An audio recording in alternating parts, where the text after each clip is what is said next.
તમને શું લાગે છે તમારા જેવી પ્રોફાઇલ ને વિઝા લાવવા ટફ છે કે ઈઝી છે? કોઈ બીજું કરે બહુ ટફ मतलब आप सोच लो गैप कितना है 2009, 11, 14, 17, 24 એસઓપી કેટલા પેજનો હતો? સાચું કહો તો 4 પેજનો.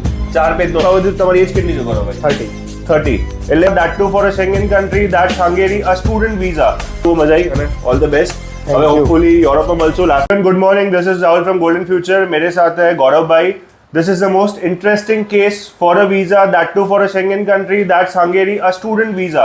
ध्यान से सुनना, 2009 में 10 किया हुआ है, 2011 में 12 किया हुआ है, 2014 में बीकॉम किया हुआ है और 17 में LLB किया हुआ है और 24 में पढ़ने जा रहे हैं MBA. मतलब आप सोच रहे हो गैप कितना है? 2009, 11, 14, 17, 24. अब जिस बंदे ने बीकॉम किया हुआ है, LLB किया हुआ है, જેને બીકોમ કર્યું છે, LLB કર્યું છે ને પછી MBA ભણવા જાય છે, એ બી બિઝનેસનો એક્સપિરિયન્સ લઈને, બીજો કોઈ એક્સપિરિયન્સ નહીં, એ બી કપડાનો એક શોરૂમનો એક્સપિરિયન્સ લઈને જઈ રહ્યા છે MBA કરવા, એ બી યુરોપિયન કન્ટ્રીમાં. હવે આવા કેસનો વિઝા લાવો અઘરો જ છે. કોઈ લાવી નહીં શકે અમારા સિવાય. આપણે ગૌરવભાઈને પૂછીએ. હંગેરી જાય છે, બુડાપેસ્ટ મેટ્રોપોલિટન યુનિવર્સિટી BMU જે બુડાપેસ્ટમાં છે, one of a premier institute in Budapest, તે MBA કરવા જાય છે. He is in touch with me since last 2-3 years.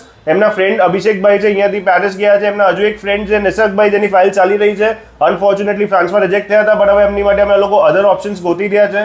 અને હવે ગૌરવભાઈ ટેલ અસ કે તમારો એક્સપિરિયન્સ કેવો રહ્યો? મારો એક્સપિરિયન્સ ખૂબ જ સરસ રહ્યો. રાહુલ સર અને માનસી મેડમે ખૂબ જ સપોર્ટ કર્યો અને વિઝા પણ એક્સપેક્ટેશન નથી એટલું જલ્દી આવી ગયા. લગભગ 15 દિવસમાં તો વિઝા પણ આવી ગયા છે મારા. તમારું આમ ઓવરઓલ તમે આટલા ટાઈમથી આપણે ચાલુ કર્યું હતું, મોરેશિયસ જવાથી ચાલુ કર્યું હતું, ત્યારથી ધીરે ધીરે આપણે યુરોપ, ફ્રાન્સ, મોરેશિયસ, આ તમારો અત્યાર સુધીનો એક્સપિરિયન્સ કેવો રહ્યો? આમ કાઉન્સેલિંગનો, માઇન્ડની સર્વિસનો? ખૂબ જ સરસ. ઇન્ટરવ્યુ ટ્રેનિંગ કેવું હતું? ઇન્ટરવ્યુ ટ્રેનિંગ એકદમ મસ્ત. તમને શું લાગે છે તમારા જેવી પ્રોફાઇલ ને વિઝા લાવવા ટફ છે કે ઈઝી છે? કોઈ બીજું કરે બહુ ટફ. એકચ્યુઅલી બહુ ટ્રાય કરેલા છે અને લાસ્ટ 3 વર્ષથી તમને ઓળખું જ છું અને ફાઇનલી તમારે ત્યાંથી પછી વિઝા આવ્યા એમ.